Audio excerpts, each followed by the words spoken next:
All right, here we go. It is, wow, it's December 7th.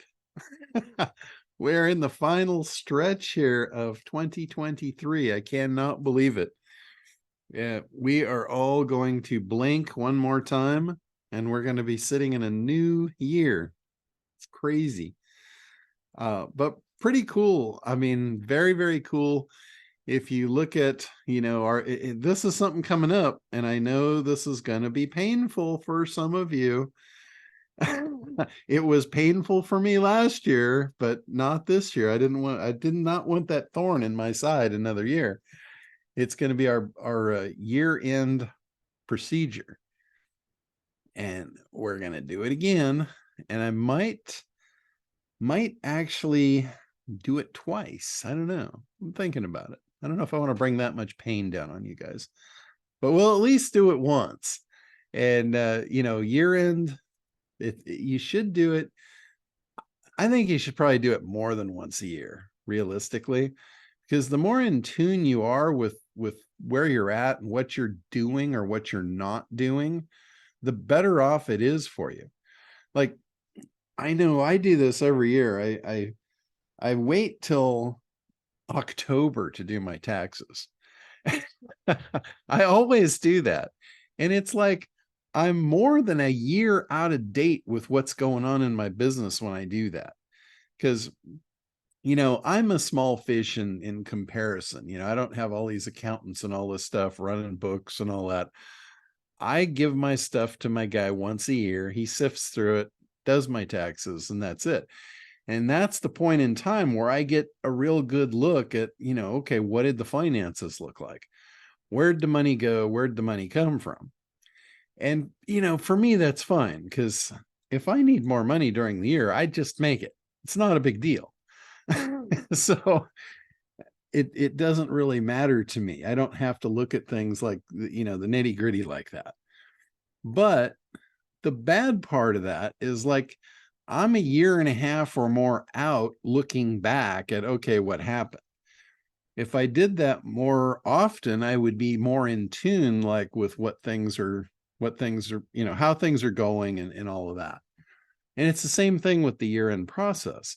If we do it only once a year, we're looking back at the previous year, but a year has slipped through our fingers.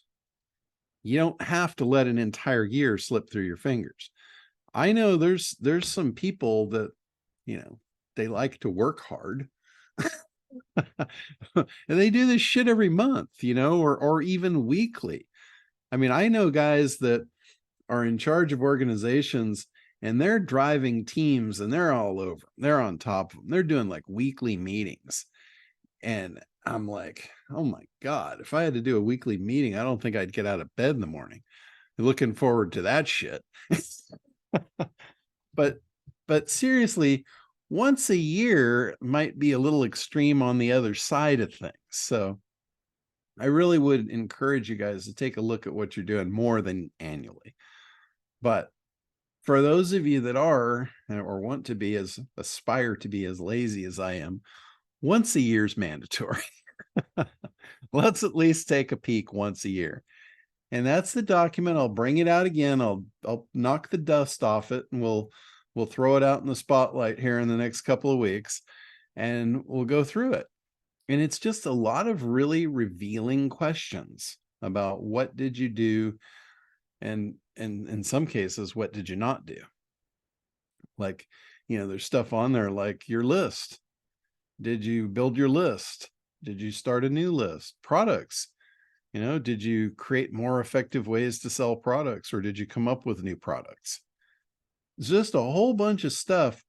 And at the end of it, it doesn't take that long to do either. You can go through it, in 20 minutes, 15 minutes. You could literally go through it at a glance. Like, I can hold that sheet up and at a glance, in about 3 seconds, I can say, oh, yeah, I'm screwed. or I can say, right on, I did well. I did good. So, I don't want to just pound that thing to death, but it is a really important thing for you guys to do. And it's very revealing. Like, If you're sitting in the same spot that you were last year, you're going to look at this thing and what is on the sheet is going to look very similar to what was last year, more than likely, right? If you are in a better position this year than you were last year and you look at the sheet, you're probably going to see, oh, I did some things differently. I added in some things I needed, and I maybe got rid of some things that I didn't. Because it's not just about money, it's about time.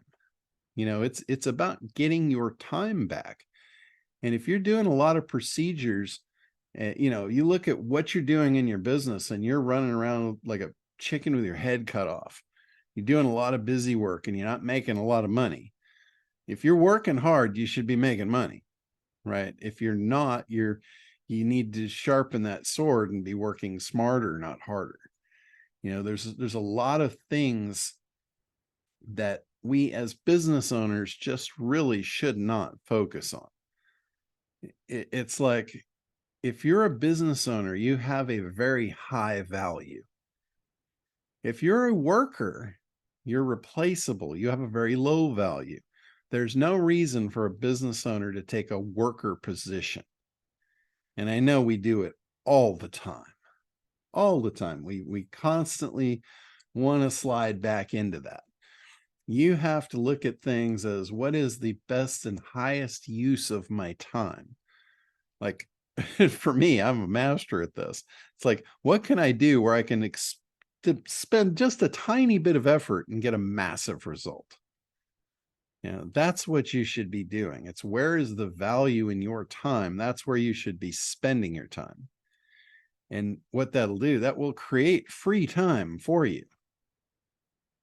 So, you know, and I say it's not about the money, and it's typically not. It's more about the time. You can always make more money, but you only have so much time. And, you know, that's valuable stuff. We would rather spend it with our family or our friends or fishing or laying on a beach or whatever you like to do than being frustrated and just grinding in a worker's position. You know, if you want to be a worker, you really shouldn't be a business owner, because here's the difference. If you want to be a worker and you want to work real hard, you'll get a lot more out of a worker position than you will out of a business owner doing that. Because a business owner, they're responsible for everything. If you're a worker, think about this. You're really responsible for nothing. You show up, you get paid, you get time off, you get vacations, you get taken care of, you get medical benefits, you get all this stuff working. You don't get any of that shit when you're a business owner. You got to buy your own way, right? So if you're not generating the freedom and you really like to work hard, why not just be a worker? Seriously, that's a conversation you need to have with yourself. You know, so me, I am not a worker. That's yeah, I can't even imagine that. You know, I talk about that, but then I talk to people that claim to be in business, but they're not business owners. They're workers. They're working their asses off. They're not getting anywhere because they have the worker mentality, not the business owner mentality. So it's like, and in many cases, you can't see an end to the tunnel. It's just a big dark tunnel they're in, no end to it. So anyway, that's a pretty dark conversation to get started off with. let's move on to the lighter side of life, the better side of life, and you know, let's just talk about some better things. So back to marketing. How about that? How about we go back to what we were supposed to talk about here? Marketing.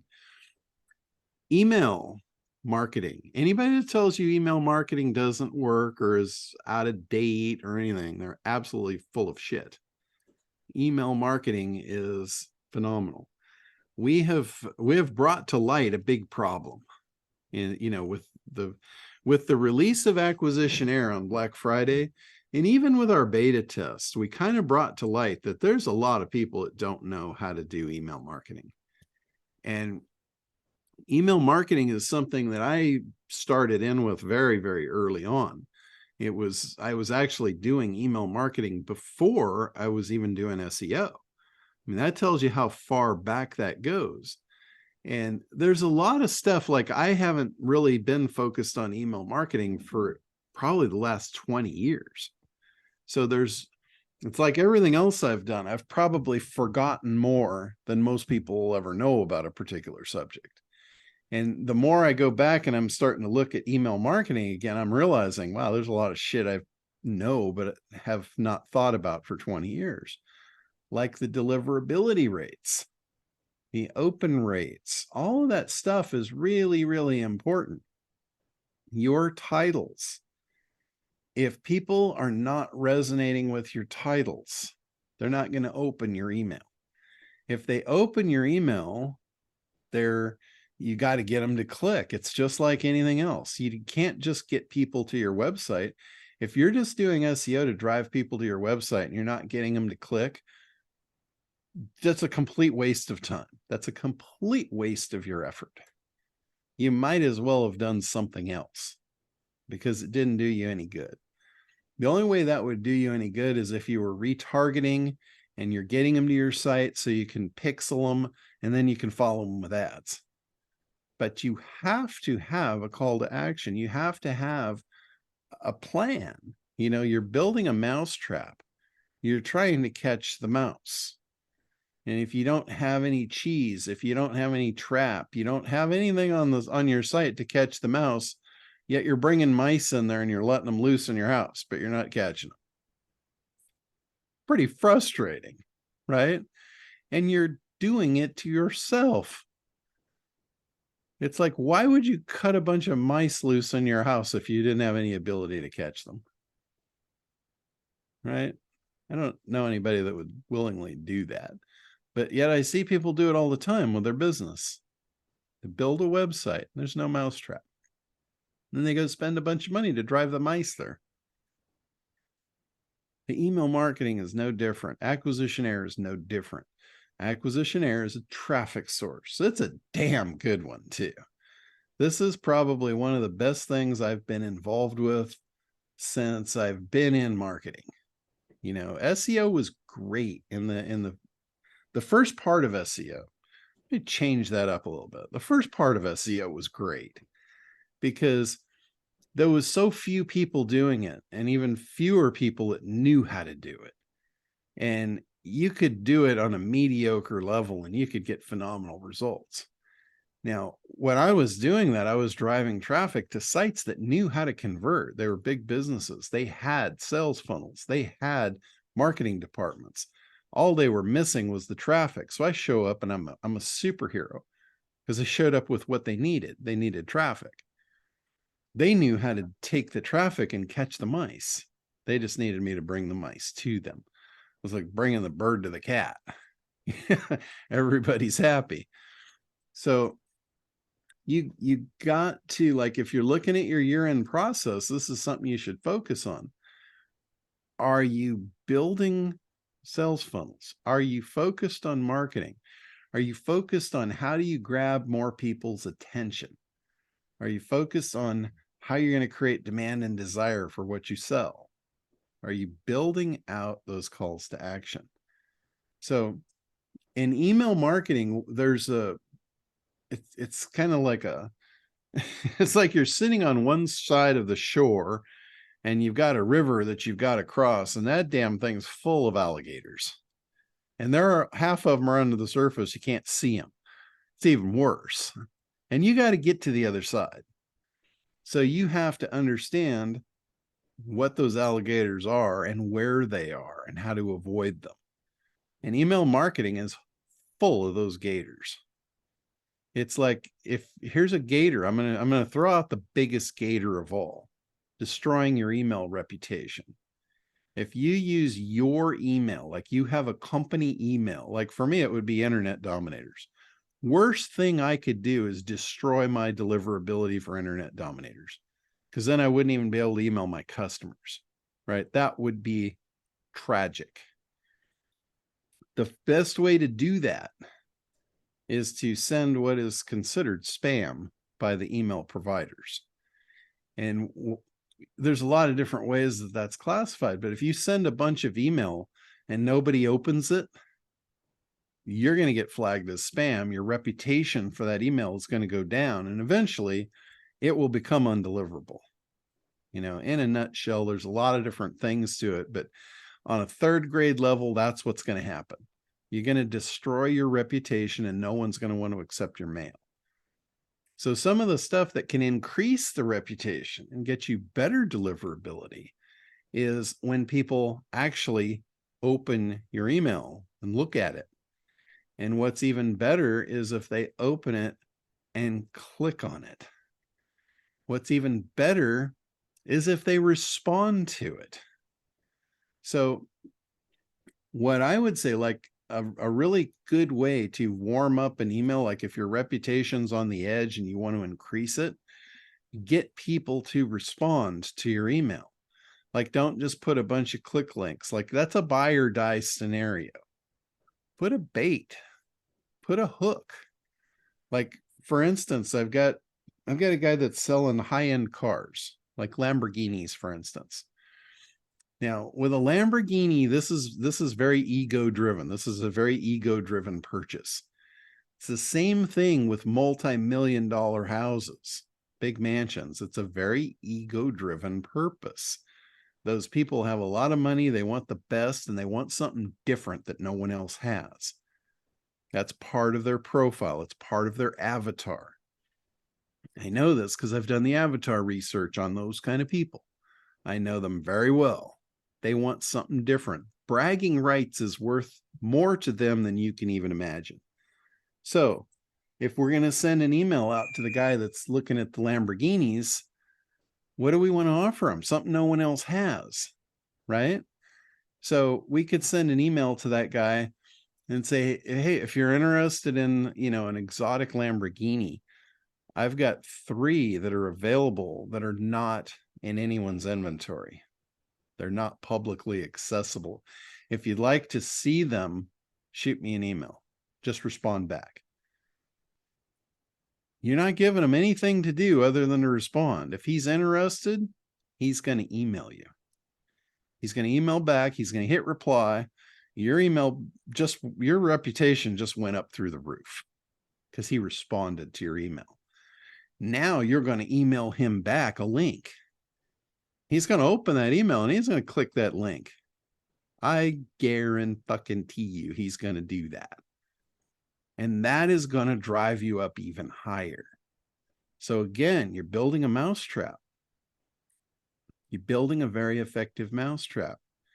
It's back to the send them to your website, click the link and buy the product or go away, buy or die. Whenever possible, you want to steer clear of buy or die. You want to create interaction.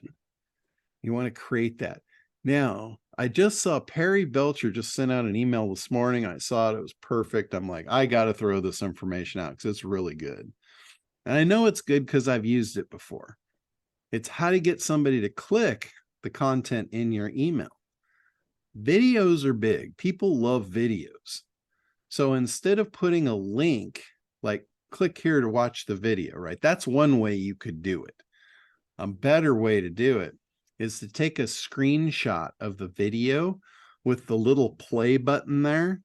So it looks like they have to click, and then you make the image a clickable link. So they see the video right in their email and they see the click link.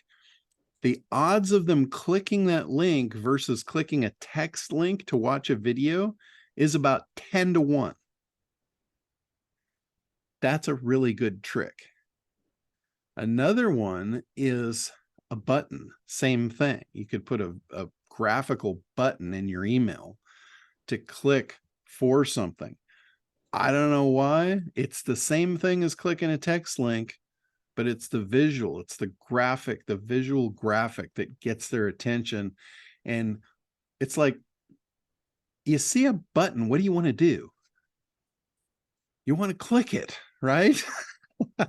You see a link. We're not pre-programmed to click links. Clicking links is a new thing in our culture. I mean, yeah, it's been around a while. We should get it by now. But we've always been, I mean, there's a name for it, button pushers. We're all button pushers. We've been pre-programmed since we were little kids to push buttons. So why not use that? Why not go with the forces of nature instead of trying to fight it? Give them a freaking button, right? Let them click the button. Just, it's what they want. Just give it to them. Now, the other thing, here is a big one. This is curiosity factor. And this borderlines on the, you know, you're going to call me a sexist or whatever. I really don't care, but this is really effective. And just as much for women as it is men. You know, for any of you women, they're going to think, we don't do this. You're full of shit. I've seen the statistics. This works as good on women as it does on men. Now, obviously, when I say that, obviously there's a handful of women that are different, just like there's a handful of men that are different, right? So this isn't 100%, but a pretty high ratio. So let's just go with that. So you put an image that is cropped creatively. And one of the best ones I ever did was a creative cropping of a woman with a tube top on. Now, guess where I cropped it? I cropped the tube top out by just a hair. So you couldn't tell if she was topless or not. You think that video, do you think that picture didn't get clicked on? It said click to see the full image. That was probably my best conversion on a click I've ever seen. So you can creatively crop images to evoke curiosity. You can also blur images, like if it's stats, like let's say I'll use an example for keyword research for SEO. I could pick like a really top niche like solar, and I could say, hey guys, I've found the top converting keywords for SEO, and I put them here in this graphic, and then I blur the shit out of that graphic so you can't read it. And I say, click to expand it so you can see them. You think that's not going to get clicked? You're kidding yourself. So that's 3 very, very creative ways to get people to click inside your emails. Those are really strong. So, you know, marketing is a game. If you don't want to play, you shouldn't. You have to start thinking creatively. You really are building a mousetrap here. And if you are not going to start thinking creatively, thinking outside the box, thinking, you know, how do I move the needle? How do I catch the mouse? You're not going to get very good at it, right? And if you don't have the money to hire someone, or you're not willing to part with the money to hire someone that's going to do that for you, you're dead in the water. There's no other way. There's no nice way to say it. You're dead in the water and you're going to struggle. It's not that hard. We all have the same tool. We're all given the same tool when we're born. It's that little thing in between our ears. It gives us the ability to reason. It gives us logic. Yeah, we all have it. I truly believe we all got the same thing. It's just what we do with it. You know, it's like the guy that goes to the gym. I got the same 6-pack abs as he does. I'm hiding it better.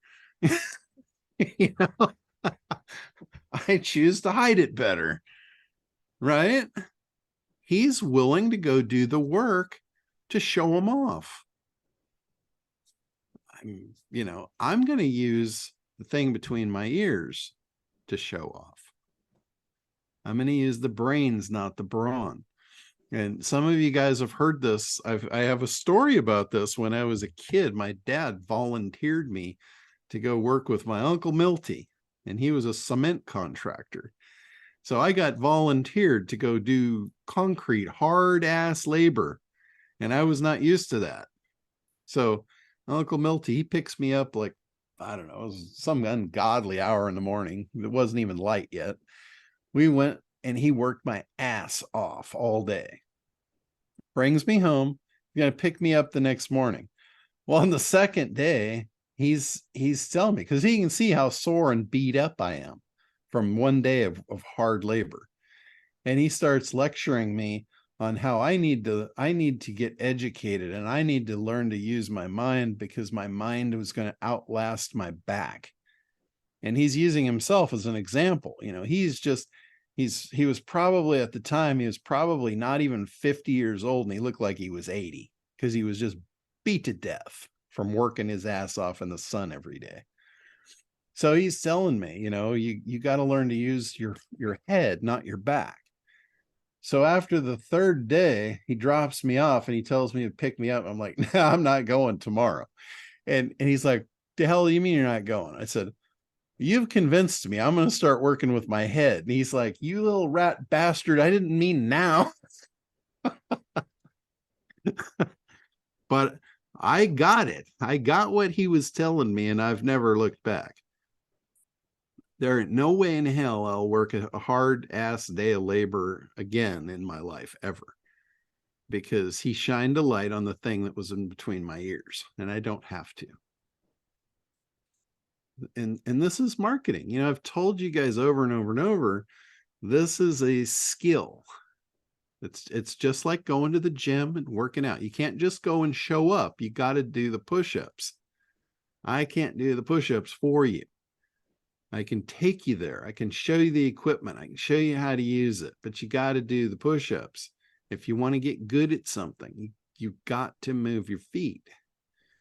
And there's nothing I can do about that. You know, I can tell you all these fantastic stories and give you examples and all that stuff. But at some point, you got to start doing it. You got to start using those muscles. And, you know, you'll fall down, you'll get up, you'll brush off, you'll do it better the next time. But, you know, Acquisitionaire is a perfect example of this.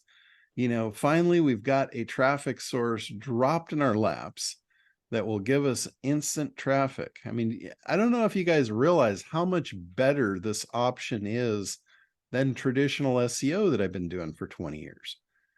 SEO is not immediate. SEO takes a lot of time, a lot of effort, a lot of money, and a lot of frustration, because you're picking keywords in hopes they'll convert. And then 3 months down the road, you're going to get some traffic.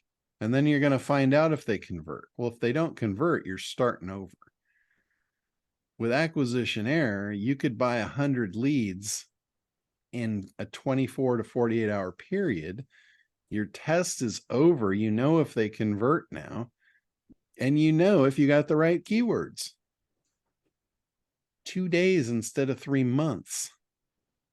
You know, I talk about compressing time. Well, there it is in real time for traffic. You could buy as many leads, as many results as you want in a very short time compression and force the issue. You're going to force win or lose. You're going to force success or failure. You know, talk about that Forbes magazine. Most small businesses take 18 months to fail. Do you want to take 18 months to fail?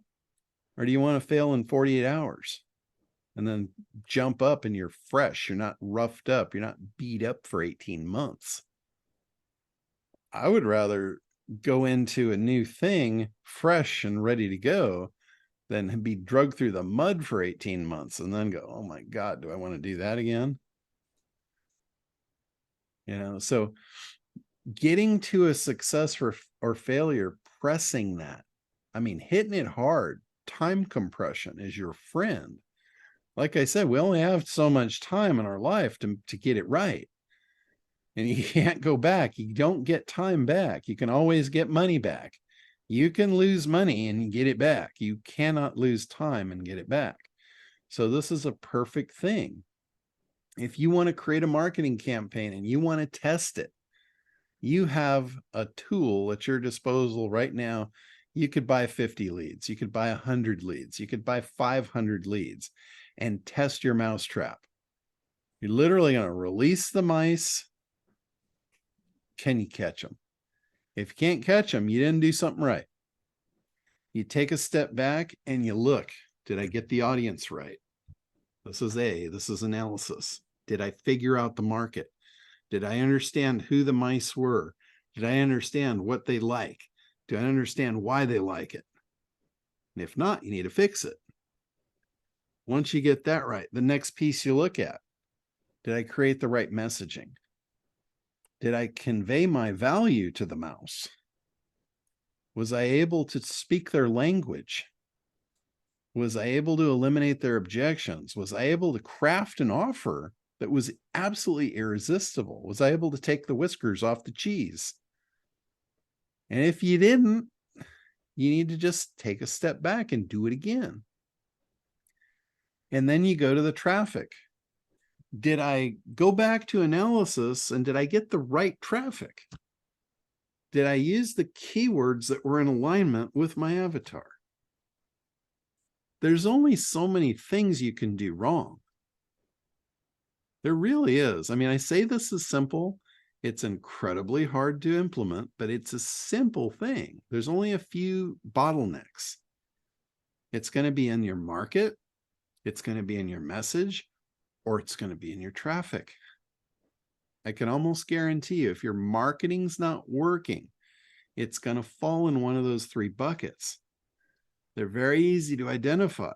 You know, we have talked about each of them till we're just blue in the face. But now you got to do it. You need to fail. You need to absolutely fail. You need to go out and do something so you can fail, so you can learn, so you can do it again, and you can get better and better at it. You need to hone your skill set as a marketer. You really do. You're going to spend some money on it. I mean, I'm not going to sugarcoat it. Might be expensive, you know, but how expensive is it to go to school for 4 years? There are kids that are going to school for 4 years and they're coming out not knowing how to do jack shit. They got no failure. They've got no experience. They learned a bunch of shit that's probably out of date before they even got there. You can go out and you can do this shit in a weekend. You could literally go through the ACT videos in a weekend. You could go out, you could do a test on Monday morning. You could fail. You could take a step back. By the end of the week, you might have gotten it right. But it's a full-fledged effort. It's like it's the same amount of effort that kid's putting into college. They're working their ass off. They're doing all the homework. They're going to class. They're spending their time to get a scholarship or get whatever, get a diploma. They're not getting the skill. You guys could literally go do this in a week and you could walk out with a skill that's very valuable. So, you know, I kind of feel like I'm beating the shit out of you guys in some aspects, but it's the truth. And I want to see more people do this in 2024. We're here. I am here every week for you.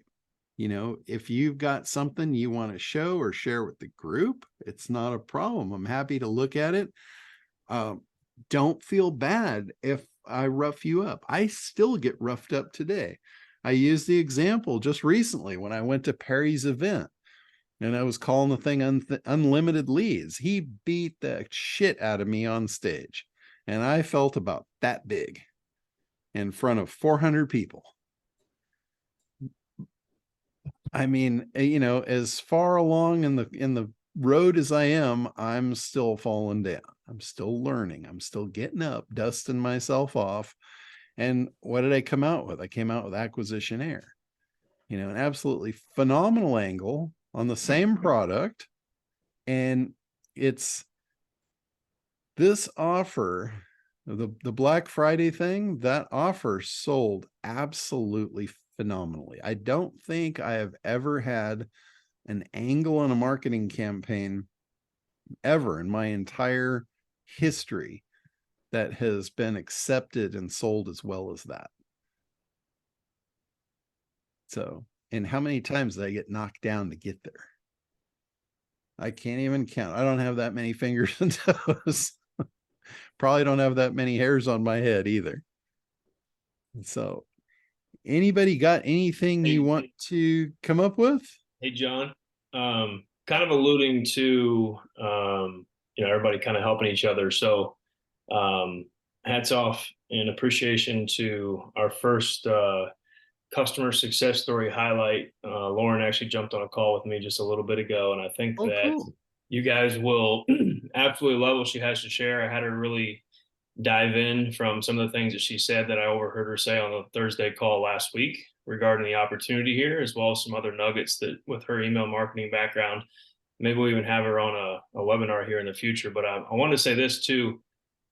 Maybe you didn't have success. Maybe you're still frustrated with the beta testing that happened and you're still trying to figure some stuff out, or maybe you're just getting started.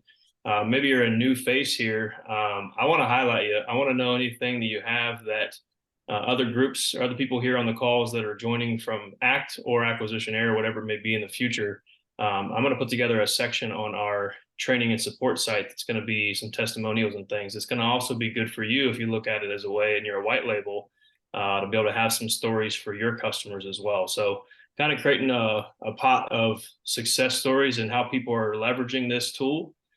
Because I know some of the things that even Lauren said with my very small background in digital marketing, it even opened my mind up to just other avenues as to how to use this and how to position yourself. So if anybody is willing to, and you're willing to hop on a call with me, I'd love to interview you and just go through either some stats, good, bad, the ugly, and we can take from that and use that for some marketing material. And I'll find a way to thank you for your time other than just a thank you via email. So I'll talk to John on that one. Yeah, no, that's awesome. And that's a perfect segue. I wanted to actually share somebody that has done marketing already. I mean, they literally just bought this product. They just heard of it on Black Friday because they weren't in our beta group. They actually came from the Site Pop side of things. And so the Black Friday, they saw it for the first time. Their eyes were open, and they've actually already created a marketing campaign. And I want to show you guys. I'll share the screen here. They're calling it Market Mind AI. And they've already got, they took the foundation of what I did with Acquisition Air, welcome to the future of lead generation. Sound familiar, right? Well, it works in this aspect too. You can take the same messaging and you just spin it for your audience. So a lot of the stuff that I've already done with Acquisition Air is available for you. Like I've had 5 people in the last 24 hours that said, are you going to make our marketing material for you? I'm like, do you want me to cook the steak and eat it for you too? It's like, you got to do something here. This is your business. You need to come up with your brand and your marketing. I'm not going to do that for everybody. We're creating the software to allow you to do that. So, this is an example of somebody that jumped in, picked up, what I had started with and created their own brand out of it. And also a video. Let me share this video. This is pretty cool. It could use some, some tweaks, and I offered to do that. I offered to tweak his script for him, but check this out. Ever pondered the idea of channeling a stream of ready-to-purchase consumers straight to your enterprise's hub? Well, that's no longer a distant dream. Enter MarketMind AI, the next era of lead acquisition. MarketMind AI harnesses the power of artificial intelligence to monitor internet search patterns globally, pinpointing buyers with genuine purchase intent. The moment it detects a user exploring your selected keywords, the tracking begins. AI then observes their online behavior and, upon engagement with pertinent articles or items, tags them as verified high-intent leads. But we don't stop there. Details are cross-referenced with comprehensive data repositories to ensure they've consented to receive web-based communications. Once confirmed, we capture their details and interests, sending this information directly to you. This allows you to reach out without delay, with crystal clear insights into their desires and timing. However, we understand that swift engagement is crucial. That's why we've integrated with SendGrid, an automated response tool that sends an email the moment a lead is captured, ensures immediate engagement, vastly improving your chances of converting them into loyal customers. MarketMind AI is your path to triumph. We bid farewell to the sluggish unpredictability of SEO and costly ads, transforming client acquisition into an immediate high-interest lead generation. 24/7 internet surveillance kicks into gear the moment your offerings are searched for. Leads aren't just warm, they're at the zenith of their buying journey. So picture this. You're in full command, dictating your market share and activating or deactivating the lead flow at will to the vanguard of lead generation. With MarketMind AI, you'll receive AI-driven search leads and optional AI-driven site leads. We vigilantly scan the web for individuals seeking your offerings, and for those who land on your actual site, we employ a discrete code snippet to monitor their visit and swiftly relay their data to you. MarketMind AI is your shortcut to premium lead procurement. So ask yourself, how many leads can you handle today? You ready to eclipse your market, leaving competitors struggling for traction? Time to step into the future with MarketMind AI. So not bad for just knocking something out real quick, right? And he did this all with AI. The script was AI. The video was even AI. He just dropped it into an AI video deal and it created that video. All those images, it just melded them together based on the script. So pretty cool stuff. AI is giving you the ability, like the whole sales page for Acquisition was done with ChatGPT, and it was even the free version of it. That was the free 3.5 version that created all that stuff for me. So there's no excuse. There is absolutely no excuse why you can't use free tools to help you do the heavy lifting in the marketing. You know, I'll show you, I'll come back around after we get to any questions and stuff, and I'll show you the way I use ChatGPT just this morning. So I'm doing some stuff with Sue Brook on Lineable, and she wanted me to do some new meetups with her, and I needed to come up with titles and descriptions. So I'll show you how I use ChatGPT to prompt that. But let's go to Richard here.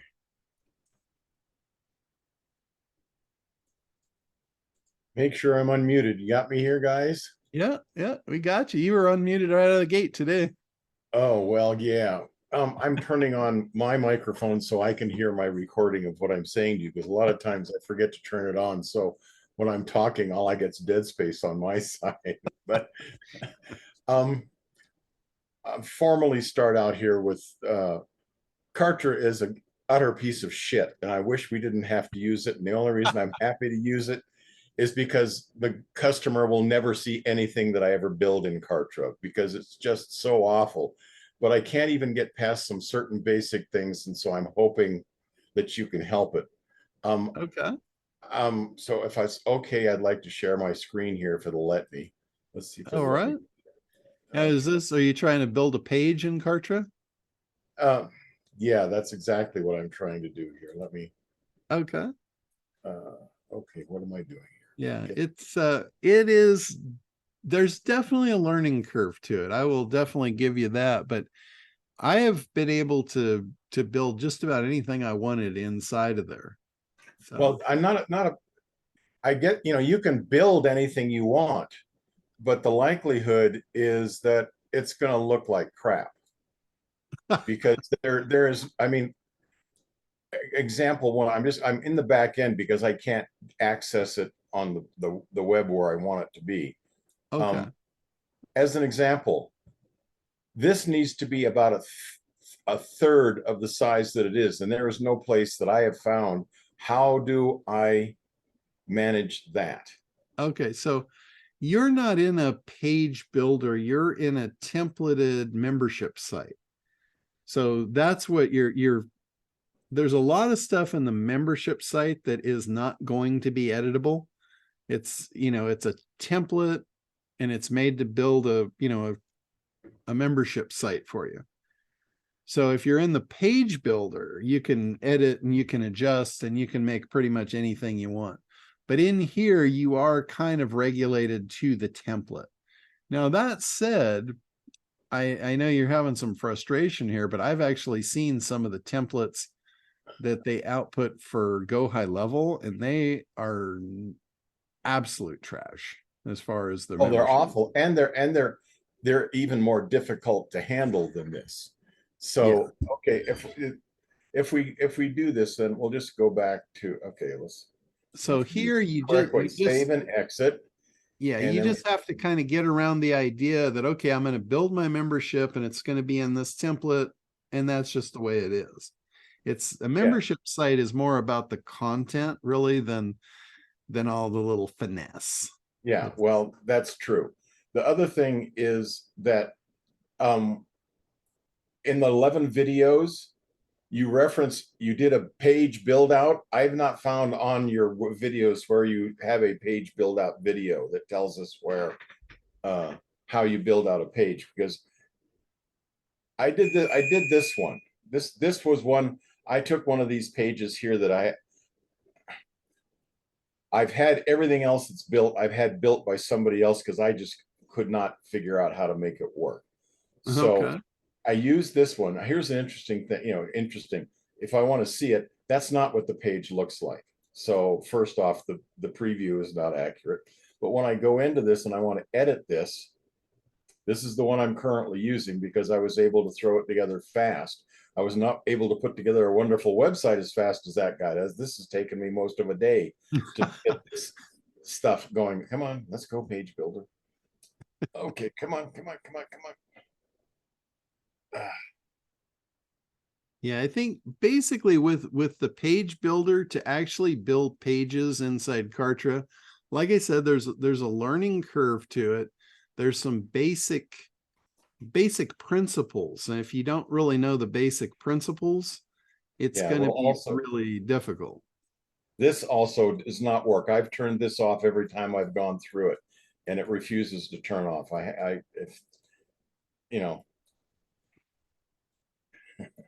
When you get go through all this, I've checked the turn it off, don't show again. This is the third time I've checked it. It still demands that I do that.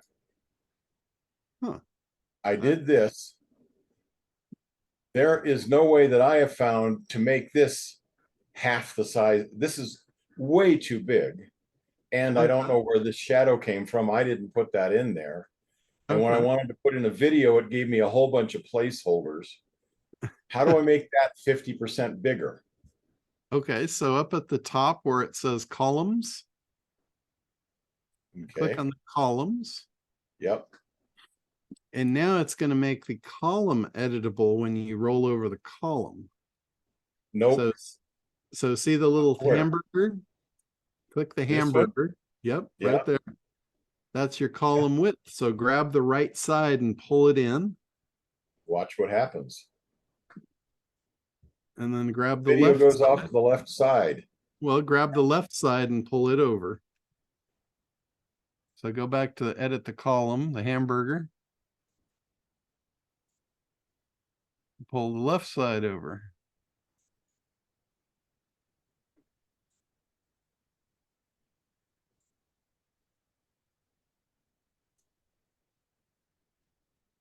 This is clearly not a graphics program. It's not. The WYSIWYG would really be nice on here. Okay, thank you. I couldn't figure out how to get the thing to go square. So if I turn the columns off here and go back to here. Now you have in Kartra, you have those two modes. You have column mode and you have component mode. Component is editing the components that you've dropped on the page. Columns is adjusting the format of the actual page. So you have to get that down as a basic understanding, so it'll eliminate your frustration of where things are to edit them. On preview, let's see if it. Okay, so now it doesn't say save and preview, but at least that's a better look on the thing. Okay, great. Thank you for that much. The other one was when I go back to my pages here. So if I'm going to go back to pages, I wanted to try and get a better version of it. So it says it's not published yet. So I want to edit it. What is this? That is the global headers and footers for a site. Like, see how you have categories? You can categorize your pages. Yeah. You could also categorize them by what site they belong to. Like, for instance, you might have a site, like for me, I have Acquisitionaire as a site. So I have all the pages under there. So in 2024, when January 1st clicks over, all I have to do is go to one page and edit the copyright to 2024, and it will update all the pages on that site. So that it's basically to manage a bunch of different pages together with global headers and footers. Okay. And styles, custom styles, anything that goes along with that site, it will bundle it up so you can edit all the pages at one time. Because think about it, if you had 50 pages and you had to click into every one of those pages to update 2024 on your footer, that'd be that's a problem it's a problem I've already run into, and I'm trying to figure out how to make that work. So I have to set up a category based on a website. Well, no, it's not a category, it's a site itself. So where you manage site, I have to create a site and then put the header and footer in there, and then know that that will be where it's done. Okay. Yes, correct. So then you assign pages to that site, and then anything that gets updated on one of those pages, you can import to all the rest of the pages. And like anything else, why this showed up, I have no idea, and why it won't go away, I have no idea. But okay. Yeah, technology is wonderful when it works. The rest of the time, yeah. Okay, so explainer video. I put and by the way, when you went in here, it didn't pop up that that tutorial again. Well, it will next time. Okay.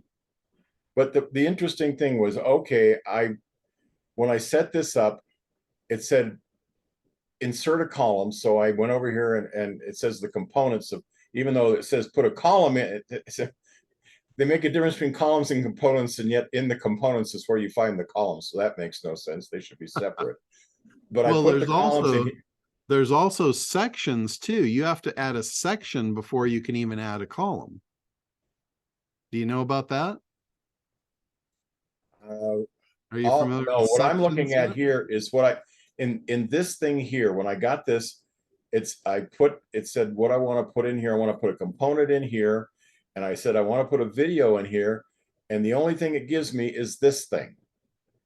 Okay. Where's the videos I'm supposed to choose? So I said, okay, if that's my only option, I put that in over here. And now what I said is, okay, I want to edit that, and I want to put a video in here. And it's not letting me do it now, of course. So, and when okay, so let's see, styles, image. So I somehow put a video in here. Well, that's not a video. That's an image. You're right. That's an image. So I put the image in here. I selected the image, and it put the image behind the placeholder. So you can see that the image is, even though it's screwed up, it's behind here, and I can't get rid of, the component I wanted to put in here. Okay, so video, I want to put an image in here. So there's the only image selection. Why doesn't it give me the images I want to select in here? I got to do 4 steps. That's a placeholder to place an image placeholder, and then you select the image you want to put in that placeholder.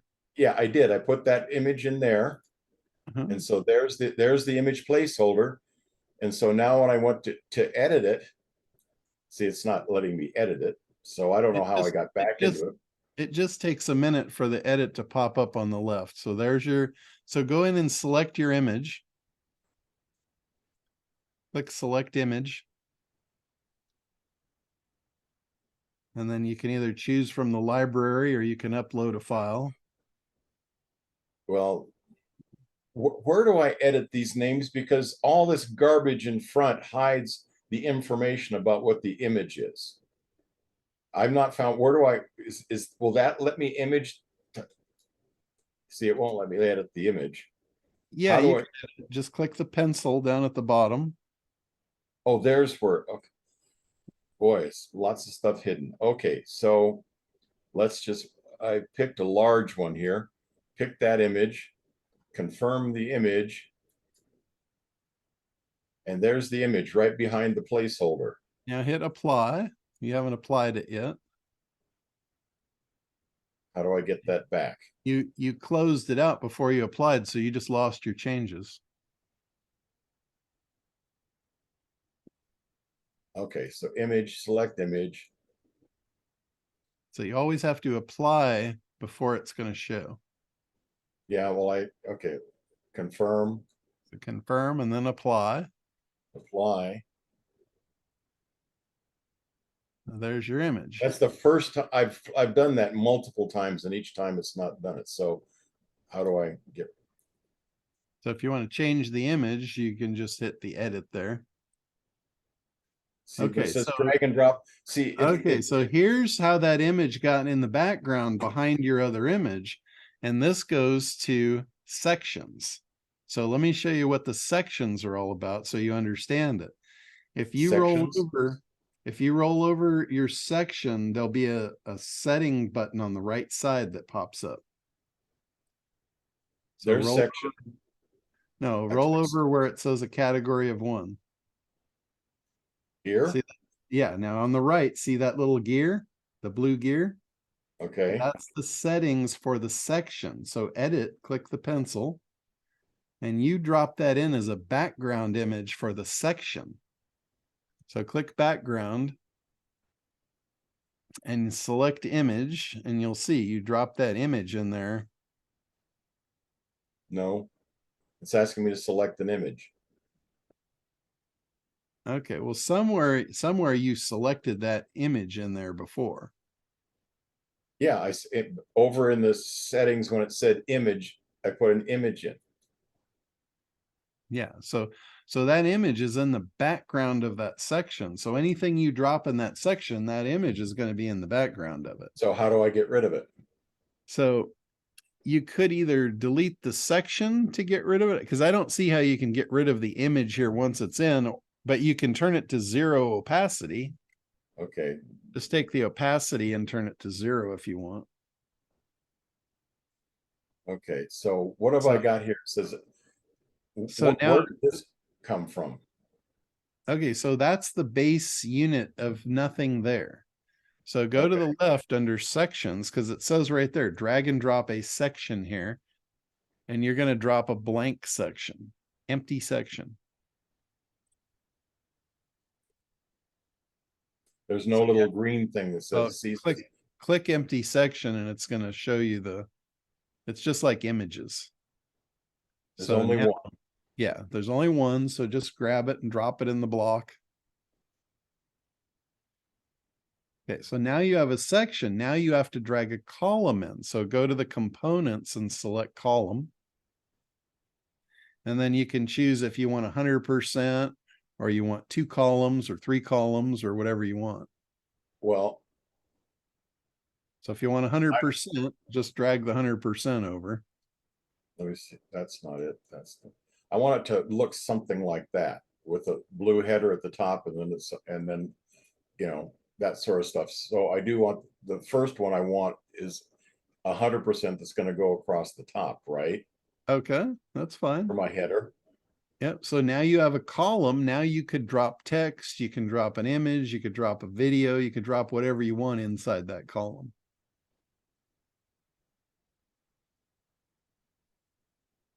They've got, so under headlines, they've got pre-formatted headlines you can drop in and edit them. Where do I get to? I don't want a pre-formatted headline.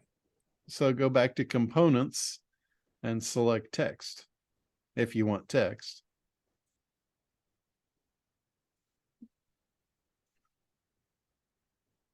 And text again is just one thing. Yep.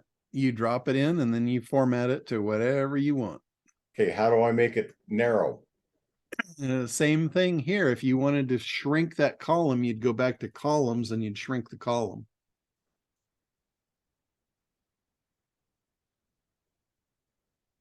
Here? Yep. Boy, okay. Well, because as soon as I get into the place, you know, there's almost no control over the graphics. I've got it when you start getting into this, I forget where it is. There's one here that says style, and that little style window that pops up is all but useless in terms of actually making something look the way you want it to look. So what you're going to do here is your basic. That style is a different kind of style, but what you have here, you basically have the base tools of the palette is the section. You can do stuff graphically with the section by the little bar or the little gear on the right side. If you want to put a color to that section or a background to that section or a texture to that section, and then you can create multiple sections as you go down the page so you can separate things by color or look. And then as you drop things in, you can drop the columns as to whether you want, you know, if you want a 2-column, like let's say you want to do a video on one side and an opt-in box right next to it, you drop a 2-column in there. And then you drop the components inside the columns. And every time that you drop something, you have the ability to edit that piece and that section. And you can really make it look like whatever you want. You can put borders on things. You can put different colors, different textures, different images behind it. So graphics this is not a graphics program. This is a page builder. So graphics are made in like Photoshop or somewhere else and they're brought into here. But I guarantee you, I can build anything and any look you could possibly imagine out of here with the tools I just showed you. Yeah, the way I've done it before is I've built what I want in Corel Draw, which is a graphics program. I give it to a guy and say, build this.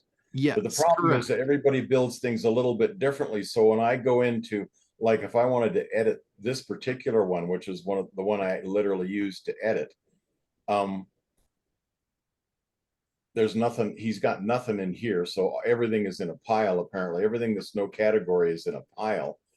Yeah. And there's not a lot of like outsourcers and stuff. When you hire somebody to come in here and build, there's not a lot of them that really understand it.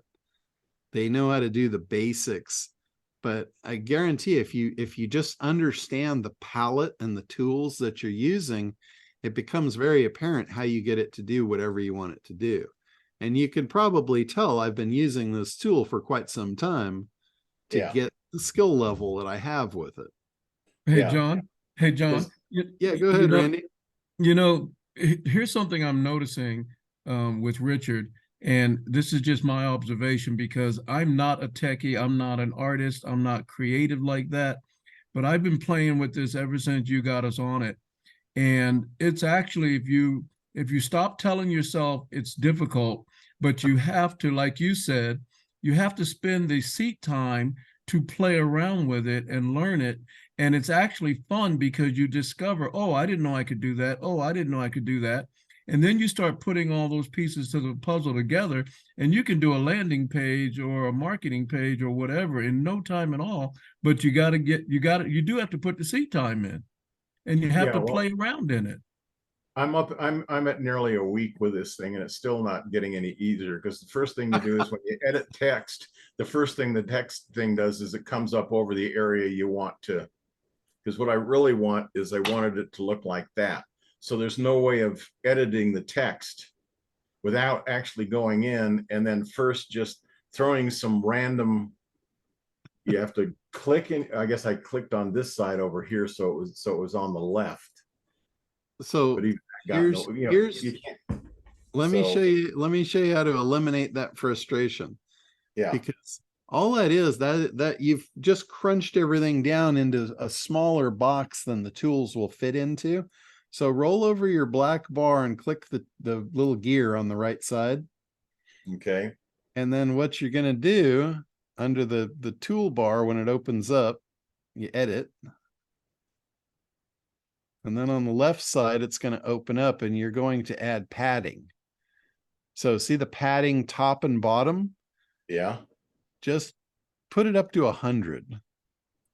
Just scroll up see the little blue dot? Yeah, just scroll that thing up and just, yeah, or 50 or yeah, take it to 100 and then do the same thing on the bottom.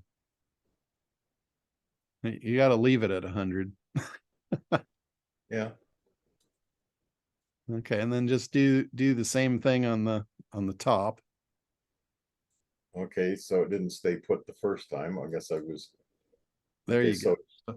So now you can click there to edit your text, and it's going to give you some room. And then Not when much, but yeah, okay, yeah. then when you're done editing, then you can just go put the padding back where you want it. Okay, because one of the things I noticed with this thing is that see that box and this other box. How do I get rid of all that space in between there? There's no need to have that space, because if that orange line were at the bottom of the black line, then the padding would allow me to place that someplace. But this is unplaceable at this point.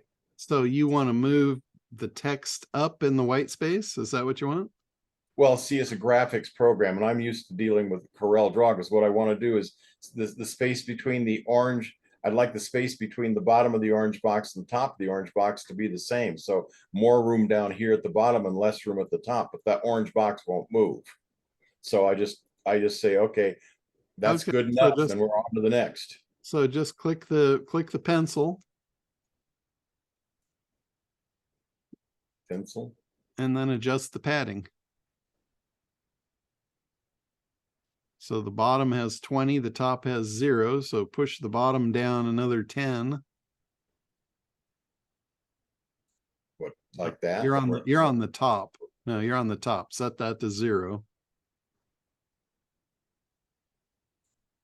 And the bottom, push the bottom up to 30.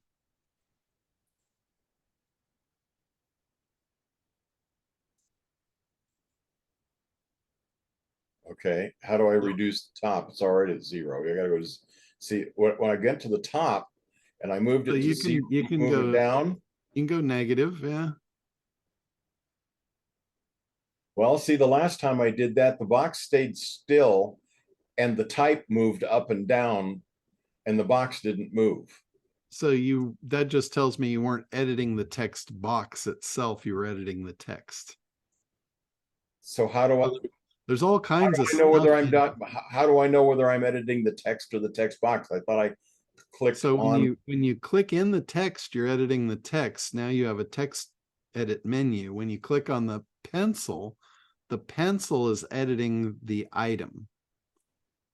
The pencil is always going to edit the component. So it's a text box as the component. Okie dokie. Well, I guess I'm going to continue to put some more seat time in. Thank you for the suggestion of that. But I mean, yeah, there's no problem. I'm happy to walk you guys through how this thing works, because it's I know there's a lot of moving parts, so it seems difficult, and I get how it can be very frustrating. But you can see how easy I can make it if you just ask. Yeah. But you can't. What you can't build, and you cannot build this. Oh yeah, I could. I guarantee it. Then why did you put it? Why were we doing it with a WordPress? Because WordPress loads faster, and WordPress allows you to have components behind the scenes that Kartra is not going to be capable of. There's things in a WordPress site that you can manipulate behind the scenes, like plugins. There's all kinds of different stuff you can do that Kartra is not going to allow you to be able to do that. Okay. Well, but I guarantee you I could make that same exact look. You wouldn't be able to tell the difference, because it's all just components. It's all just pieces to the puzzle. If you understand where the puzzle pieces are and how to place them on and how to edit them, you can get them to do anything you want. Okay, so this is just going to be this is a template, so there's nothing to do with this. What you get is what you get. Correct. Yeah. That one you just have to kind of settle with what you got and work with it. But the page builder, Kartra's page builder is pretty phenomenal. Okay, well, this is the result I got. How do I make that? I mean, as a graphic thing, is there a way of adjusting the size of that so it's actually the right size? You just need to adjust the graphic itself, And where so would I do that? like in a graphics program. Oh, well, I So mean, I like, can, but that's the like problem.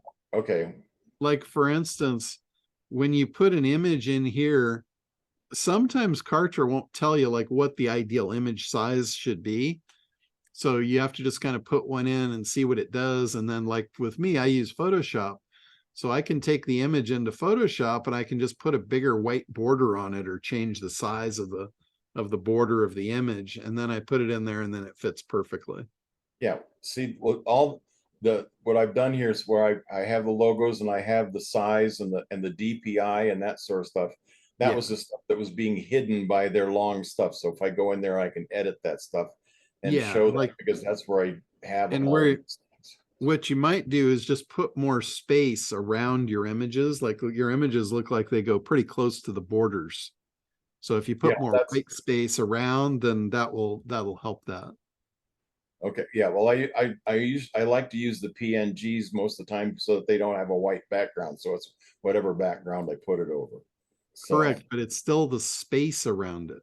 Even yeah, in a okay. PNG, it's still the space of the box compared to where the image sits inside that space. Okay, I can do all that in that. Corel Draw makes it, I can do anything I want. Corel Draw and control it very closely. I set this up so that this is Paul's email and the password I assigned to him, and it won't log in. So how do I set this up so that it'll actually the logins start working? Okay, and this is for a membership site? This is for this membership site here, or it's not that. So get out of the page builder. This one. Yeah, close that out or open a new Kartra window or whatever. Go to communications tab, and then we're going to look up his record.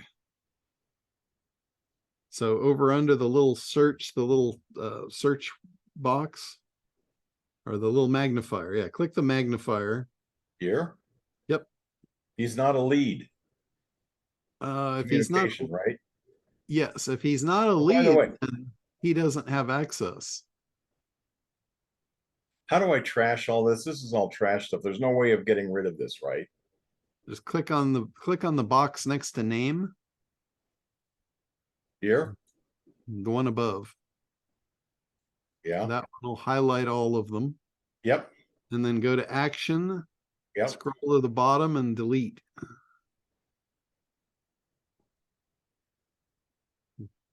Delete leads. That was not there yesterday. I swear to God, I've been looking all, I thought, why in here is there not a delete thing? But okay. So You didn't scroll. I swear I scrolled anyway. Oh, you feel like an idiot sometimes. Okay, so they're still here. I guess it's going to take a while, right? Yeah, sometimes it takes a couple minutes for them to actually disappear.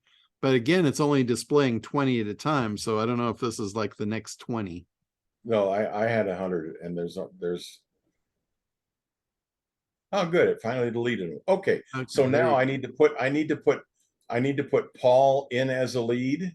Yes, there's no way to give him access to the membership if he's not a lead. So go ahead and add him as a lead. Click the big plus button on the right side. Well, I will do that.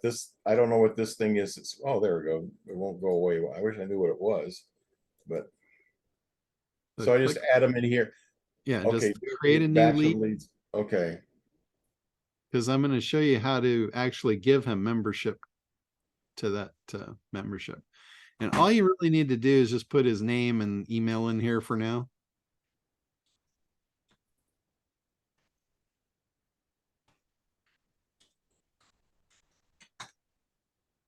And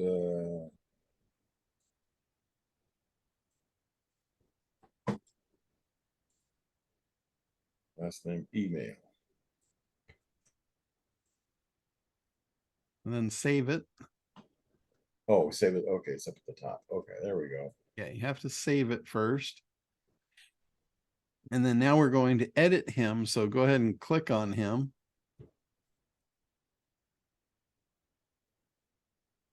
And now go to memberships tab at the top. Well, I don't remember clicking on this, but that's okay. Members, I'm going blind here. What am I? Right there where it says memberships. Click memberships. And now you're going to grant him membership. So select the membership and the access level and subscribe him.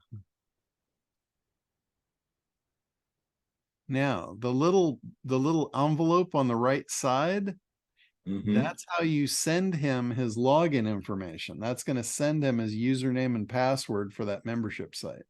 Okay. So if you want to do this like for yourself to test it, just create yourself as a lead, send yourself the email, and then you can log into the membership and see what he's going to see. Okay. So he's got there. Get him over here. Now this should work. No, Oh. because you don't know what the password was. That password got sent to his email so he could log in.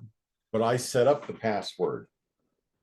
There You was don't have someplace you don't have the ability to set the password. well, someplace in here there is, because I set him up. That's why I thought I'd do it. So, okay, well, I will. I'll set myself as a lead and send it, and hopefully this will work.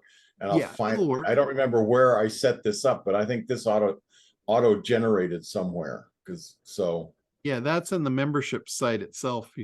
You select the logo for the membership.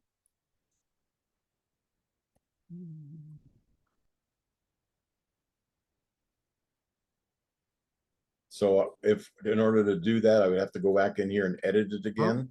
Yeah, click edit. It's on the first screen.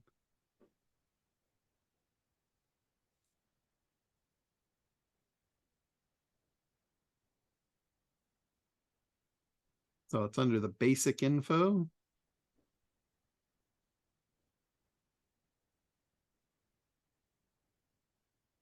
So that's where I would And change that. Yep. And I edit that, and there's no way to Edit that and just put a smaller image in with more space around it, and that'll probably solve your problem. Oh, I see what you're saying. Okay. So you'll need to create the image first. Yeah. Okay. I will continue my frustration. Thank you very much, John. Well, hopefully that was helpful. I mean, it was very helpful because I didn't realize that there was the little pieces and the components, and there's stuff that you won't stumble upon unless you've somehow managed to stumble upon it somewhere, I guess. So well, I've stumbled my way through that whole thing for a long time, so I know where all the I know where all the bones are buried. I literally know that program so well. I could be on my cell phone in the car and not even have a computer, and I can walk you through the screens and tell you exactly what's going to pop up before it even pops up. Well, I have a solution that I would think I would much rather prefer than that, and that's called staff. So this lead program should help us be able to afford some staff to do this. Actually, all I have to do is get good enough so that my son can come on board because he knows how to do all this stuff. So he's Sure, a website builder. So yeah, you get these guys that grew up with computers, and this stuff is very intuitive for them. So all right. Cool stuff. Thank you, John. I really, really appreciate putting up with me. Thanks. Oh, no worries. I totally get the frustration. I'm sure I experienced it, as I was learning that program as well. As with any program, I'll cuss any program out the first time I'm playing around with it. So, like, I guarantee you, if I got into CorelDRAW, I'd be throwing a fit and you'd be laughing at me.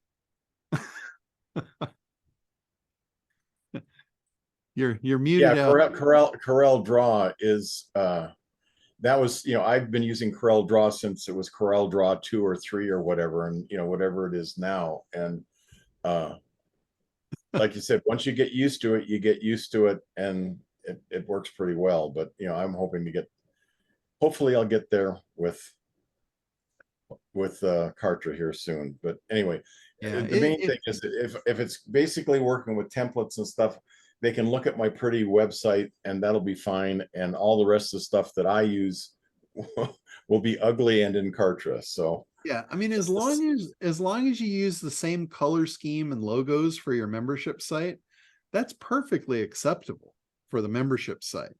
And then your website can be, you know, as beautiful as you want, and you know, all things are well. But your landing pages, like when you create landing pages inside Kartra, you can match your website pretty much to a T. And oh, I once put you all my do- colors in. I put all my colors in there. I mean, I have a color palette. The question though is, how do you remove there? I saw places to add colors to the color palette, and I added a couple accidentally trying to figure out how to get it to work. I haven't figured out how to get rid of the colors that are in a color palette. Is there a place to eliminate them, or do you only add them? I'm not sure offhand. I've never tried to remove one. I'd have to look at it and see. I'll take a look at that next time I'm in there. I'll see if I can figure out how to get rid of one. Yeah, there's a plus button, but there's no edit button. So, but anyway, yeah, because I've got a whole standard set that's used on the whole thing. So that was very easy to set up, and that was helpful. So Yeah. thank you. Now see, if you're on Go High Level, I would not have been able to help you there. Oh, there's nobody that could, I mean, Go High Level, you must be a programmer. You'd have to know how to write code in order to be able to make Go High Level do what you really want it to do. It's Yeah. So I it's don't clearly for programmers. Yeah, I don't push Kartra just for the affiliate fees. I push Kartra because when you have a problem, I know how to fix it. And you know, I like to be able to be the superhero, not be the guy that says, well, I don't know. Well, as long as you, the one thing that you have to be done with Kartra is you really have to live by your 80% rule. If it's 80% there, that's all you need. And you know, don't worry about the last 10% because it's not a graphics program, as you said, short of Yeah. just making the page and then just building a page in a graphics program and throwing it in there as an image, which then I imagine that would really be a whole nother kettle of fish to try and wrestle with. Yeah, you just have to go with, you know, good enough is good enough. If it's working, hey, if people are consuming your content, that's really they're buying that. They're buying access to the content, not the fancy bells and whistles and you know, all that stuff. You can use all the fancy bells and whistles on your site to sell them the content. Then you're good to go. So Well, I feel like I really accomplished something is that everybody's turned off their cameras and we're down 10 people from when I started. So I managed to bore everybody. Sorry about that, guys. oh, no worries. We lose a lot of people after the first hour, so that's to be expected. All right. Well, anybody else got anything you? Yeah, John, how you doing? Hey, Thomas, how's things going? Everything's I also great. have a question. Okay. Hold on, Manuel. Let me hit Thomas here first. Go ahead, Thomas. John, has anybody explored, or I guess I'd just like to talk about pricing a little bit, and any thoughts and input? You know, should you go, for example, do you go across the board? Do you base it on the vertical? In other words, if you're working with a lawyer and he's paying $400 a click, and you're working with a plumber's paying $20 a click, should you adjust accordingly? You know, I mean, because it would seem as a bargain for a lawyer paying, you know, $400 a click to pay $100 a lead. But you know, plumber by the same token is paying $20 a click. Right, you get him off, you let him off the hook. So, has there any thoughts or impact or feedback, or what's your opinion on any of this stuff? Yeah, absolutely. I'm very opinionated on this. So the opinion varies on the business model, though. Okay. Like for instance, if you wanted to serve businesses and you want to be like a lead gen company and you just want to sell leads to particular companies, it does make sense for you to sell the leads based on what they're used to paying. Okay. Like if you're doing a plumber, and again, I would never take on a plumber as a client, honestly. And yeah, me too. I just threw that one out there. Yeah. yeah. They don't understand. They don't get it. They're too low on on the Yeah. run to pay for leads. But let's say like you've got your attorneys, you know, and depending on the attorney, depending on the niche that they serve, they might be willing to pay more for leads as well. Mhm. So you can look at the market, you can look at what are they used to paying, how does your lead service compare to what they're buying and how much they're paying. Like if they're doing pay per click, for instance, Right. they're paying for clicks, not really leads. They might be paying $18 or $20 a click for. They're paying more than that, lawyers. They're paying a lot more than that. They can pay in the So- hundreds. Yeah. So if you show up on their doorstep and you say, "Hey, how would you guys like to buy leads, you know, instead of clicks?" Right. And I give you a lead for the same amount you're paying for a click. Well, They and that's, I guess that was my question, because, you know, I'm just looking for a formula so you don't waste and run around the bushes all night long. So in other words, you know, accident attorney Chicago, if you look that term up and the low end click is $250, and that's just a click, as you mentioned, it's not even a lead. It would seem like a bargain if you gave it to them for $50, $60. It's less than half the price of what they're paying per click, right? I mean, Sure, absolutely. So it's going to be totally on a case by case basis. Yeah. Now, there's another thought process to this too, is how many leads do you want to sell? Right.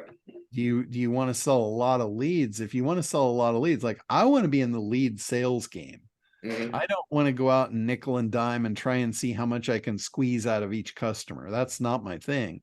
Right. I want to sell as many leads as possible. So I'm going to price them as low, as close to my costs as possible, so I can incentivize people to buy a lot of them. Understood. Okay. So there's totally different trains of thought here. There's different schools of method.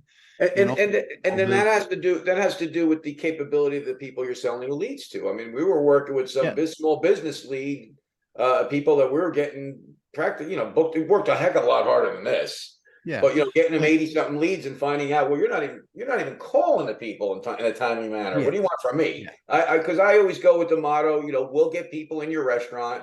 If your food sucks, that's not my fault. So that's all we're really here to do, right? Here's your lead. Here's the person. He raised his hand. If you're gonna, you know, it amazes me how many businesses do not even respond in a timely manner. It's just crazy. You know, here's a lead. Oh yeah. It's just shocking. It just blows my mind. You're paying for the lead. Here's a lead, and 3 days later they finally get back to somebody. It just blows my mind. Yeah. Well, the thing I can tell you is the closer to retail that you get, the more of a pain in the ass everything's going to become. Okay. Like for me, I don't even want to go out like that's not even appealing to me to go out to the attorney that's going to pay me $200 a lead. That's not even appealing to me. Okay. That's what I wanted to hear. Yeah. Okay. What's appealing to me is to find the guy that is like the distributor, the one that has all the reps on the street. He's got all the customers and he services them all and he sells them all a shitload of stuff. Mhm. That's the guy I want, because he's going to do all that work for me. I'll let him make the lion's share of money, but he's going to sell 1 million leads a month. Right. And if I make a quarter on 1 million leads a month, I would rather do that than making $200 a lead selling 10 them leads at a time. Yeah, I got you. Understood. Okay, that's helpful. I'm trying to process this. You know what you guys, because I know you're ahead of the curve. We're just trying to see where you guys are going with this. And again, that is me. That is based upon my lazy nature. Mhm. You know, so there's a lot of guys out there that are gung-ho. They want to create, you know, a big agency and they want to have 1,000 customers, and that's great. You know, that's just a lot of work. And No, I just as soon as sit right next to you on the boat. Then you know, so then you better start looking for the distributors. Okay, got you. And when you say distributor, meaning distributor of just data, in other words. Well, in this case, a distributor would be a lead gen company. Lead gen company, correct. A lead gen company that's spending, you know, $1 million a month on SEO to generate leads. Understood. And you walk in there and you say, hey, how would you like to buy leads at, you know, $3 each? As many as you want in any niche you want on demand. And they're like, what are you talking about? Mhm. They're like, come sit. Let's talk about this. Perfect. Well, thank you. I appreciate that. Yeah, absolutely. All right, Manuel. Hi, hi, John. Hi. Thank you. I'm excited about this program. Awesome. That's Yeah. a exciting I don't program. have yeah, I don't have Kartra. Okay. However, I have access to Groove Okay. and Yeah, it doesn't really matter. Like you don't need Kartra. You don't have to have Kartra. You can basically use anything to run your business on. It's just I always recommend Kartra to somebody that doesn't have something because I can help them with it. But if you've already got something and you're used to it, yeah, because I'm grandfathered onto that system. sure, yeah, that's no Now, problem. I also have the funneler. Okay. Have you thought about, would you suggest using the webinar presentation rather than image or still image? If you're again, it kind of depends on who you're presenting to. If you're going to drive a bunch of people through and you want to automate it, webinars work really well, even if they're evergreen. Like Okay. once I do a webinar, if it converts well, if it was a good webinar, I will turn it into an evergreen and I will just send people there to watch that video. Okay, So would you help me? That point, it's Uh, not really a my webinar, webinar? it's a video. Would you help me, well, automate my webinar? Yeah, that's not a problem. Because really, you know, if you can decide if you want to just send them to it Yeah. and let it take its place. I like to get them to opt in for it. Like I'll send them to an opt-in page that says, replay is available. Go ahead and opt in to view it. And then they opt in. Now they can view the webinar. And now I can start sending them responses based on if they didn't purchase. Like if they watch the webinar in Kartra, I can see how far along they went. Like if they watched 20 minutes and they didn't get to the offer yet, and Kartra has the ability to let them start the video right where they left off, which is really, really cool. I don't know if Groove does that or not, but you can send them a response email that says, hey, I noticed you didn't finish the video. Click here to pick it up where you left off so you don't have to start it over again. And then, you can prompt them to do that. And then if you can get them through to the offer, now at least you have a chance at selling them.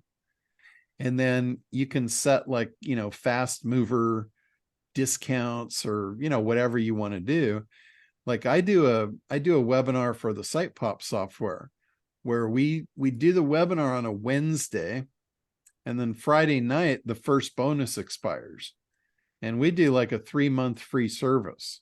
So they pay for it the first month when they purchase it, and then they get 3 months of service for free before their monthly bill starts kicking in.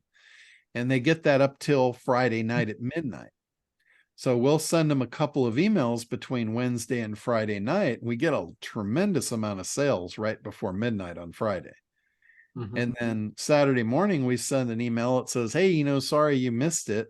But we're going to extend the offer, but you only get 2 months free, not the 3. The 3 is gone. It's off the table.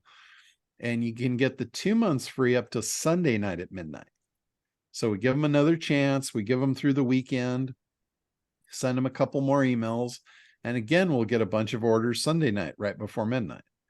And then Monday morning we send out, we say, okay, the free month offers are over, but we've opened up a lower version now, a light version, in case price was the issue.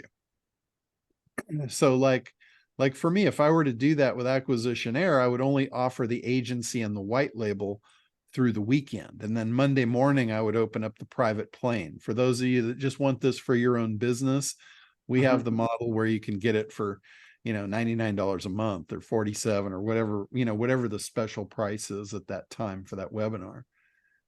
And then we pick up all that low-hanging fruit, all the ones that didn't buy because they're not an agency, they're just single business owners.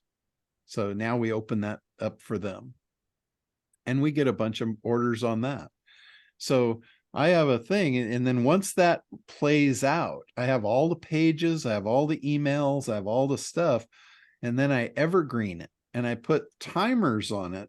So now it's not Friday night, it's 48 hours. So whatever they hit it, they might hit it Monday morning, the timer starts and it says, you've got 48 hours to take advantage of this and get the 3 months free. And then the emails go out according to the 48-hour mark. That's interesting. I did a survey of forms and Google Forms and sent out. People open up their emails on Monday, really high, on Wednesday, Friday, even on Saturday. Yeah. My one thing in Kartra, it shows you your best open rates. And on mine, it's been tracking me for, the last 5 years. It says my absolute best open rates on emails are weekend evenings. So I got 2 more questions for you concerning about the PowerPoint you have, and then also your email progression. Are you able to share those PowerPoint just to get some ideas? Which PowerPoint are you referring to? The marketing for the acquisition air. Okay. I haven't even created a PowerPoint yet for that. Okay. When I did the webinar on Black Friday, I was like so busy with other stuff. I got up Friday morning and I'm like, oh shit, I don't even have a presentation. That was recorded, correct? Yes, I literally just hopped on that webinar and it was a pure wing job. Okay. Just flying by the seat of my pants. I just view it and get some ideas from there. The second one was your email progression marketing for just to get some ideas. I'd like to see if you can share those written emails that you have. As we create the marketing materials for Acquisition Air, that stuff I'll absolutely be able to share with you. It's just it's not done yet. Like literally the Black Friday special, I sent one email. I don't even think I sent a follow-up email. It was so bare bones minimum. I mean, you guys saw the emails. I sent one email saying, hey, I'm going to do a Black Friday webinar. Right. I had like almost 200 people showed up on that thing. It was crazy. It was like my best show up rate I've ever had.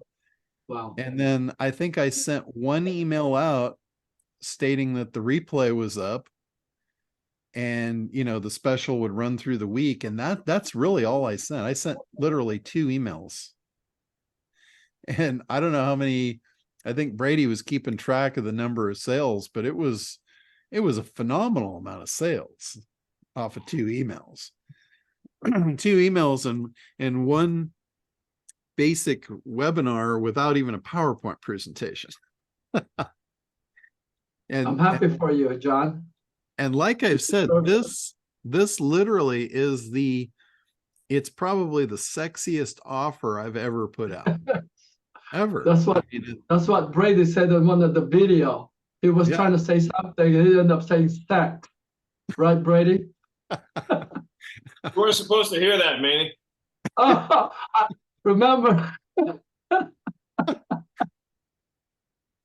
Fantastic.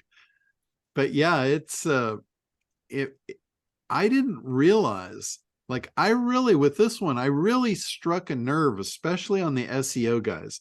I didn't realize how painful being in the SEO business was for so many people. And, when they see this and they see the fact that, I am not renewing contracts for SEO clients anymore because of this, that really struck a nerve with a lot of people. And I wouldn't really have guessed that. I didn't realize how much pain was actually in that marketplace. Well, I'm gonna couple this with the website design that I'm doing for businesses. Yeah. And then tie this in with the leads generation. Yeah. Now, if you're going to sell them, like let's say you're going to do web development and then you're going to tie in leads, you really need to be creating funnels for them. Like Okay. if you sell them leads and it just goes to a website and there's really no marketing funnel in place, you're setting yourself up for failure and the customers are not going to be happy. You want them to continue to buy the leads. If they get sales, they're going to buy more leads. If Do they you have don't, some kind of if they do you have don't some get kind of sales, graph? they're not going to buy leads. Okay. Do you have some kind of graph or funnel system to what you're just saying? Well, Okay. that's basically what we talk about in the whole ACT marketing protocol. The ACT program is all about creating a marketing funnel, and it has to do, it's on a case by case basis. There's no like the framework is all the same. I mean, I could give you the framework. The framework is like, I can give you that off the top of my head. You have to figure out, what is going to grab their attention, and you create your attention grabbing headline. They call that the big idea. And then from there, you pull them into an education-based marketing system where you're creating demand and desire by showing them that you are the best solution for them to get what they want. You eliminate objections and you make an offer. So it's a very simplistic thing to make a funnel, but now you have to figure out, okay, what are the pieces? What's the messaging? How do I convey this to that particular person? Because now you're talking about an avatar. You have to figure out who you're talking to. What do they want? Why do they want it? How am I going to position myself to be the best solution for them? So that's marketing, plain and simple. And that's not typically a website. A website typically is, here's who I am, here's the About Us page. It's not, most websites are information only. They're not built to sell. And so now you've got somebody that they've got an information website. In their mind, they're thinking, I'm in business now, I'm going to make sales. That's not true. So you're suggesting creating a capture page? Absolutely. You need to, or a lead magnet figure. Yeah, you need to figure out how to create what's called a lead magnet for them. That way, when their customers come, like let's say you develop leads and you send these leads to their site, they're going to interact. They're going to take the free offer, and then you're going to follow up, and you're going to educate them to the fact that you are the best solution for them, or your client is. And then you're going to make them an offer ultimately. So it's like that. And it's a lot more complicated than just building a website. I mean, you can hire an outsourced team that can build websites all day long, because they're just taking information, they're pasting it into a framework, and they're making it look pretty. And that's easy. You can hire anybody to do that. But when it comes down to figuring out a market and analyzing it and really understanding what makes it tick and creating that mousetrap, that marketing campaign, which, I've been calling it a mousetrap all day, but it's a marketing campaign. That is something that takes some skill. That's why, like, big companies, they don't do this. Even their in-house staff doesn't do this. Like, they have marketing departments, and the marketing department doesn't even do this. They usually hire an ad agency. The advantage that you have is I've basically backwards engineered that marketing or that ad agency's methodology. And that's the ACT program. So you have at your fingertips the exact formula that ad agency uses to be able to do this. And like I said, it's simple in concept, but it's hard to implement. It takes some skill set. It's like Richard's frustrated in Kartra. A month or two from now, if he spends some time in there every day, he's going to be like, he'll know as much about it as I do. You But know, like and you were saying earlier, was creating an avatar who you're gonna market to. And Yeah. that's what I gotta do, is do my research. yes. That's the one thing I need to do first before I create a capture page or lead magnet page or what have you, Correct. Because right into a landing sales page. yeah, because if you start creating stuff before you understand who you're creating it for, Mhm. chances Yeah. are it's not going to mesh up. So I that's also why like what you said about marketing to the distributor, looking for, and that's a good idea rather than me trying to chase local businesses, was to really market to distributor. yeah. See, if you've got a distributor, they already know all of their customers that know how to convert. They've Mhm. already got that in place. So you're just finding a conduit to move your service through. Yeah. And it's a lot less effort. It's a lot I better. like your idea. At my age, at 67, I want to do less rather than more. Yeah, exactly. So it's, that to me, that is a much better angle of attack to wrap a business around, is to find the guy that's already doing all that hard work. And he is like ready for new traffic channels. He's ready for it. Gotcha. And those guys, like, you'll find there is a whole large group of marketers that is Or out there. lead company or lead gen company. Yeah, and they're buying traffic. They're buying huge volumes of traffic. Mhm. And And like, resell.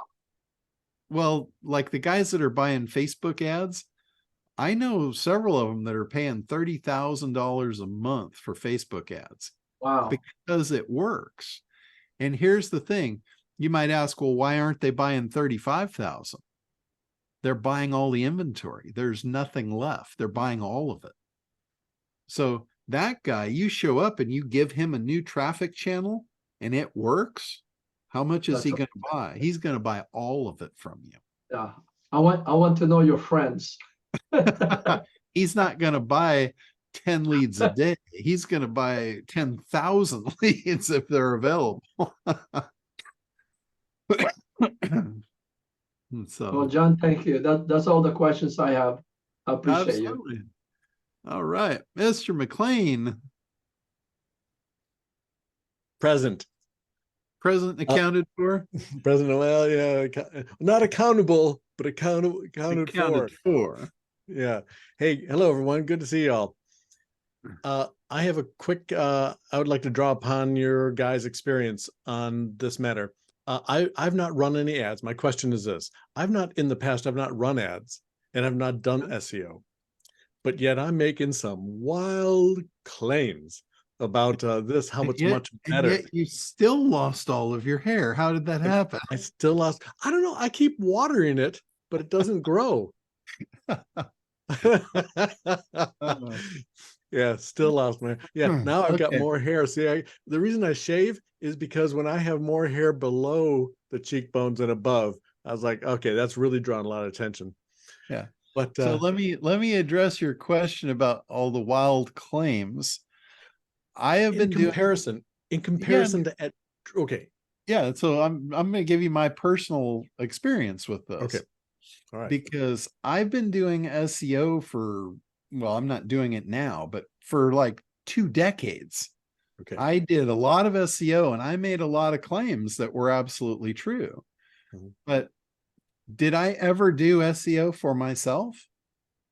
No. Never. Not once. I mean, unless it was just like for something just to do foolishly, just to play. Mm-hmm. I never did it for myself. Now, I got questioned on that many times. I had prospective customers that said, "Well, I looked up your website and you don't even rank yourself." And I laughed at them. I said, "Well, do you want to pay me to rank my site or do you want to pay me to rank your site? I rank my customers' sites. I'm not in business to rank my own site. I have plenty of customers that come to me because I know how to do this.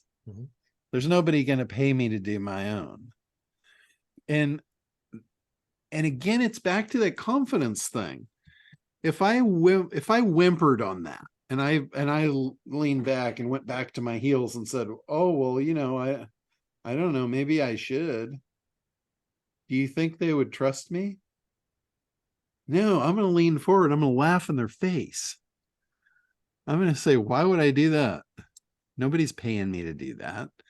You wouldn't be happy if you were paying me and I was optimizing my site, right?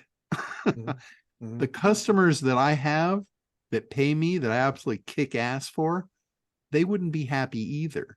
I'm here to keep them and you happy. And I would say it just that confidently. And that issue would disappear, like right now. Okay. And it always did. I had it come up more than once. And I always addressed it the same way with a very high level of confidence. So, you know, you can also use fear and FOMO on it too. You can easily turn it into fear and FOMO with them. You can say, look, you know, I'm a professional lead generator. I have a technology that generates leads. I'm here to offer them to you because I feel you're the best person. Now, if you don't want them, do you have any competitors that might want to buy these? You know, who's the biggest person in this industry? You can start asking them questions like that. And you can even make it exclusive, say, because I'm only going to work with one company in this region. Like I did that in SEO. When I took on a customer, I would not take on a competing customer. That was my guarantee to them. And I said, when you've got me, I'm a mercenary. I'm going to go to war for you. And I'm not going to go to war against myself. So when I work for you only. You know, I have other customers, but none of them are going to compete with you because that would compete with me. And you know, and then I would go back and I'd say, and I really want to work with the best there is. That's why I'm talking to you. That's why I'm offering this opportunity to you first. If you don't want it, could you help me and understand like who's your biggest competitor? Because they might want it. And when I first started teaching people to actually be in the SEO business, there was this really odd thing that existed back then in those days. I think they called it the yellow pages. And it was still around. And I would tell them, I'd say, go get the yellow pages, pick the industry that you want to serve. Like if you want to serve plumbers, that's not for me, but if you want to serve plumbers, open it up and find the plumber that's got the full page ad. I guarantee you that is going to be your ideal customer in the plumber region because he's used to paying. He's paying a lot of money. He knows how to run his business, or he wouldn't be paying $1,000 a month to run that full page ad. He's going to be your ideal customer. He's going to know the value of paying money to grow his business. But just go to any niche in there. The yellow pages is full of people in business selling shit. Find the ones that are running the full page ads. Don't even bother with the rest.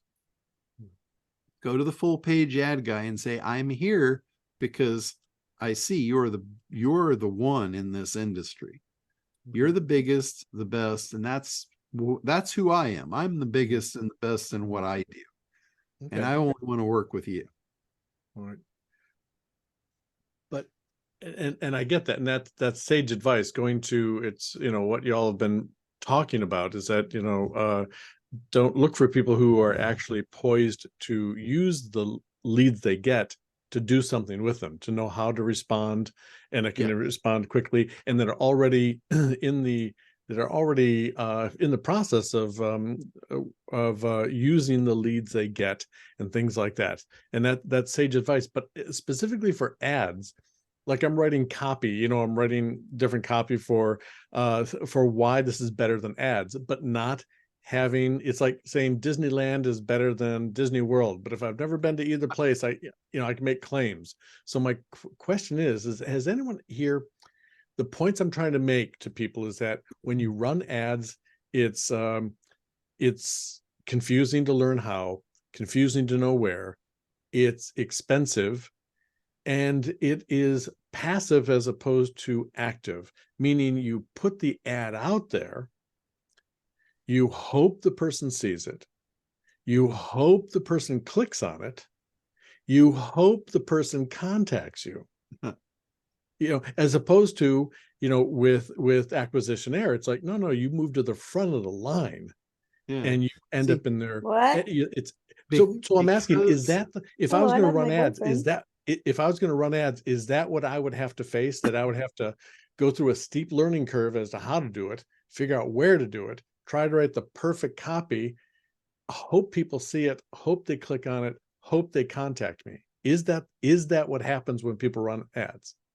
Absolutely. And the fact that that you've already keyed into all the pain points without having ever run an ad. Right. That's proof of the pudding. You don't have to go through all that pain to identify that pain. Right. And those are just the things in my head that I'm resisting running ads. But again, I just wanted to double check. Is that just in my head, or is that the reality of running? That's absolutely reality. Okay. You can also bounce this back and forth on ChatGPT. You can go in and say, what are the biggest frustrations of people that are starting to run ads? And it would probably tell you exactly what you just said. What was that phrase? And I thought about that, John. I thought, well, I should be going to a bigger brain than mine. But I thought, what is the phrase you use, the prompt? But once they give you an answer, you say to them, is this all true and verifiable? Because I want to stay away from ChatGPT's opinion. What is the prompt you use to? So you can, when it spits it out, you can ask it, is this 100% accurate? Okay. And if not, tell me what's not accurate and why. So if you want to try and avoid it altogether out of the gate, you can add something to the prompt, like append this with the reference materials.